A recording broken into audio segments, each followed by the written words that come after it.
Roobaa yaadadheen himimmaan lolaasa. Waasiyuun hin dhufa jedheen sammuu koo hibbisa.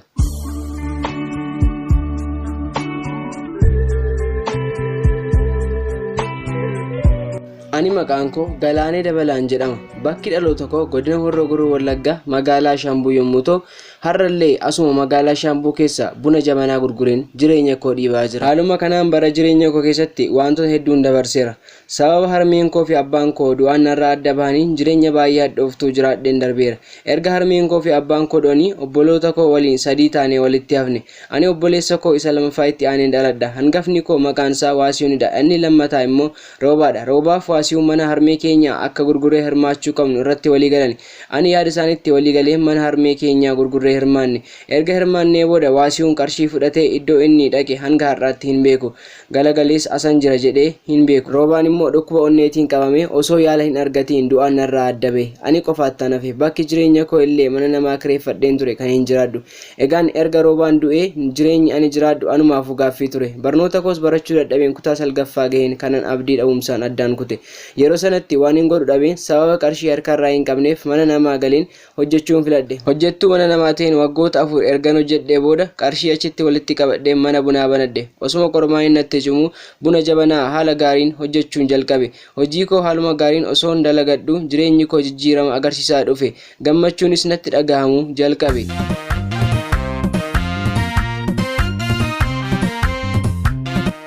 Namoota hedduu waliinis walitti dhufeenyaan godhe. Maamilli koo humna ol naa baay'achuu jalqaban. Akka har'aa bunni jabanaa magaalaa Shaambuu keessa hin babal'anne yeroo sanatti. Ani yoom miidhamees hojii koodhaan miidhama koo irraanfachuu jalqabeera. Haaluma kanaan osoo hin jiru guyyaa tokko bakka ani kireeffadhee buna jabanaa hojjedhu warri naaf kireessan dhufanii guyyaa 5 gidduutti akkan gadhiisuu qabu natti himani. Maaliif jedhee gaafadheen ture garuu sababa tokko illee hin qabani ta'ee hin beeku gadhiis jedhanii na biraa sokkani. Gadduu barbaadeen deebisee immoo as qofaa miti manni kiraa jedheen qormaata kana caalus darbuu koo yaadadheen mudhii koo jabeesseen guyyicha haaluma akkasiin xumureen isa itti aanutti mana ittiin kireeffadhee hojjedhu barbaachan ka'e. Garuu tokko illee argachuu hin dandeenye jooraa oleen dhabee gale. Ammas buleen ganama namoota hedduu irraa iyyaafachuun jalqabe. Akka tasaa ta'e maamilli koo tokko naaf bilbilee mana barbaadda miti siif argeera naan jedhe. Anis gammadeen gaafan dhaqee ilaalu bakka gaariidha naannoo buufata konkolaataa Shaambuudha. Maamila koo sana guddaa galateeffadheen hojii koo guyyaama sana buleen achitti eegale. Namoonni na beekan yoo na tuffatan warri na hin beeknes yoo na kabajan anatti waa tokko hin fakkaatu. Ani cimeen hojii koo hojjechuun kaayyoo koo ta'e.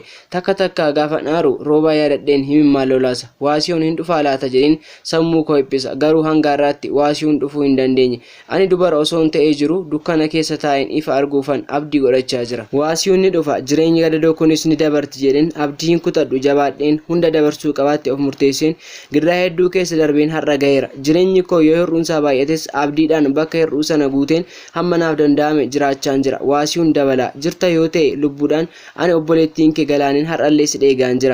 Hadraake kottu waliin jiraanna. Ani har'allee abdii hin kutanne. Obsumaan siinnan argadha jireenya koos nan fooyyeffadha jedheen tattaafachaa jira. Bifa kam keessa yoo jiraatte ana tokkittii keetti garaa hin jabaatiin sin dheega.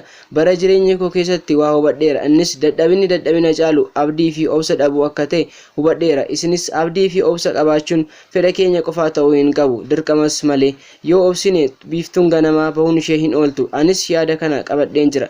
Yeroo keessan waan naa laattaniif guddaa galatooma.